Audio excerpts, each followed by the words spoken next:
নমস্কার বন্ধুরা, মেনকা রান্নাঘরে আপনাদের সবাইকে স্বাগত জানাই। তো বন্ধুরা, আমি আজকে আবার একটা রেসিপি নিয়ে চলে এসে সর্ষে দিয়ে পুঁই শাকের চচ্চড়ি বানাবো। তো কীভাবে বানাচ্ছি আপনাদের সঙ্গে শেয়ার করছি। পুরো ভিডিওটা দেখার জন্য অনুরোধ করছি বন্ধুদেরকে।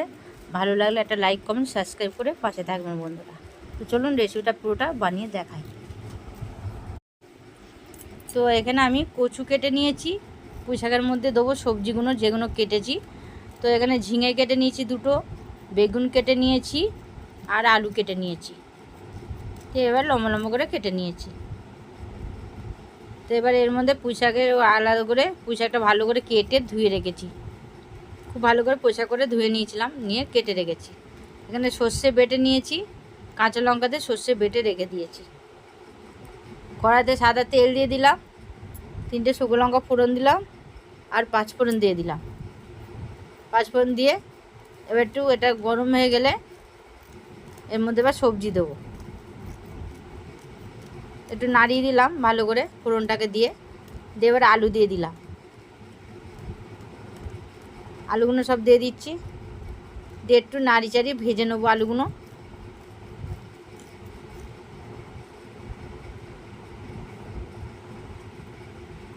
আলুগুলো ভেজে নিচ্ছি, নিয়ে এবার ওর মধ্যে দিয়ে দিচ্ছি কচুগুলো দিয়ে দিলাম। সব সবজিগুলো এবার একটা করে দিয়ে দেবো।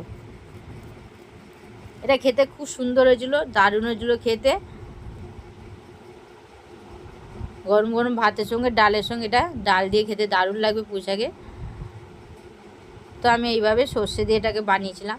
তো দিয়ে সব সবজি দিয়ে ভালো করে এটাকে ভেজে নিতে হবে। একটু সবজিগুলো যত ভাজবে নিতে তরকারির টেস্টও খুব ভালো হবে আর খেতেও দারুণ লাগবে।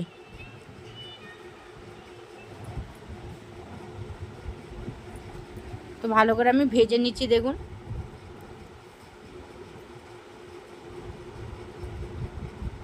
তো ভাজা ভাজা হয়ে এসছে।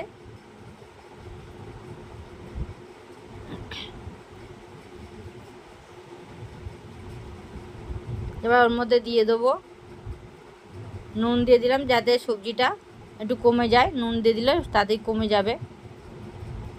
হলুদ গুঁড়ো দিয়ে দিচ্ছি, লঙ্কার গুঁড়ো দিয়ে, জিরে গুঁড়ো দিয়ে দিলাম। এখানে ধনে গুঁড়ো, আমি এখানে জিরে গুঁড়ো ব্যবহার করিনি, এখানে শুধু ধনে গুঁড়ো ব্যবহার করেছি। দিয়ে ভালো করে এগুলোকে ভেজে নিতে হবে।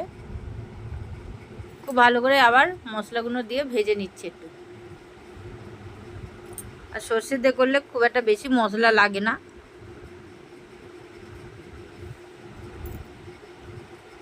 এবার এর মধ্যে দিয়ে দেবো পুঁই শাকগুলো দিয়ে দেবো। তো ধুয়ে রাখা পুঁই শাকগুলো দিয়ে দিচ্ছি ভালো করে।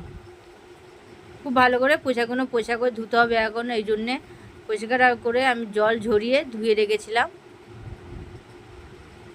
দিয়ে এবার পুঁই শাকগুলো দিয়ে দিলাম সব, দিয়ে এবার ভালো করে উল্টে পাল্টে এটা নাড়িয়ে নিতে হবে। খুব ভালো করে উল্টে পাল্টে নাড়ি চাড়িয়ে নিতে হবে এইভাবে।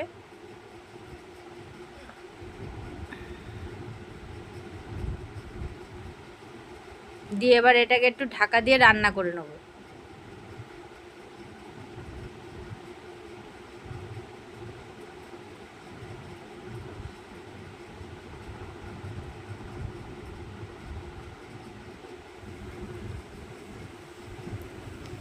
তো এটাকে ঢাকা দিয়ে এবার রান্না করে নিচ্ছি, একটু কিছুক্ষণ গ্যাসটা কমিয়ে রাখছি। তো দেখুন একদম কমে গেছে, সবজিটাও কমে গেছে, আলুগুলোও সিদ্ধ হয়ে এসছে।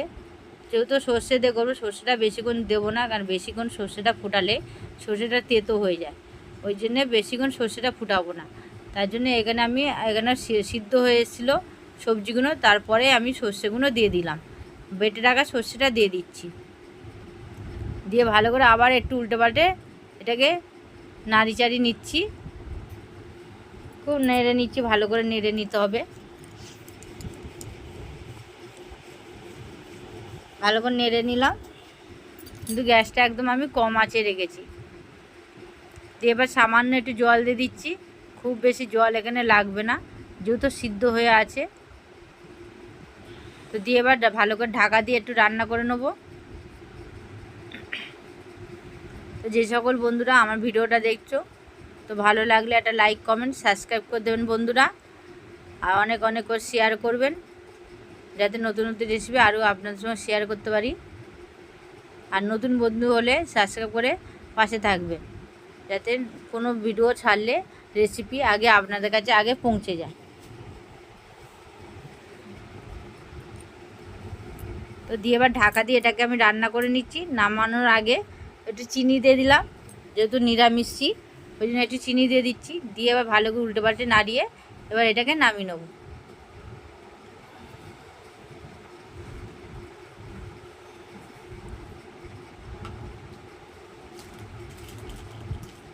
তো চিনিটাতে কিছুক্ষণ রান্না করে নিলাম, রান্না করে নিয়ে এবার এটাকে নামিয়ে নিচ্ছি। তো দেখুন খুব সুন্দর হয়েছে দেখতে, কালারটাও দেখতে সুন্দর হয়েছে, খেতেও দারুণ হয়েছিল। গরম গরম ভাতের সঙ্গে এর সঙ্গে ডাল দিয়ে খেতে দারুণ লাগবে খেতে। তো কেমন হলো কমেন্টে অবশ্যই জানিয়ে দেন বন্ধুরা। লাইক কমেন্ট শেয়ার করে সাবস্ক্রাইব করে পাশে থাকবেন। তো এখন মতন আবার এলাম নতুন ভিডিও না, আবার ফিরে আসবো।